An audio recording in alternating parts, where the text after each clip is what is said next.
In today's video, I'm going to teach you how to view someone else's LinkedIn connections on mobile.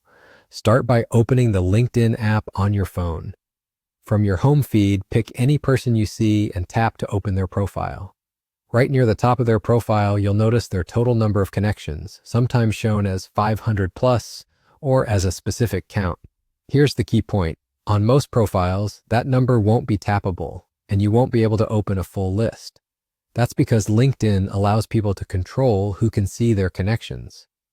Unless they've chosen to make their connections visible to others, the list stays private. This isn't a glitch, it's a privacy setting. In some cases, you may still see mutual connections, but not the entire network.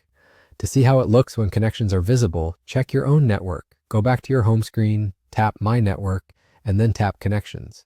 This takes you to your list of people you're connected with.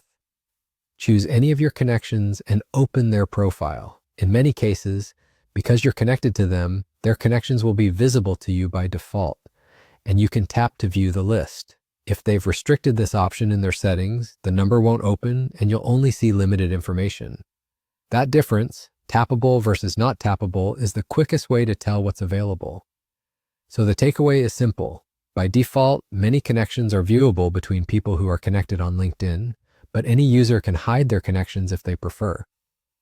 If you're looking at someone else's profile and you can't open their connections, there isn't a workaround on mobile or desktop. That visibility is controlled by the person you're viewing. Interface details can vary slightly between iPhone and Android, and updates can move buttons around. But the privacy rule is the same.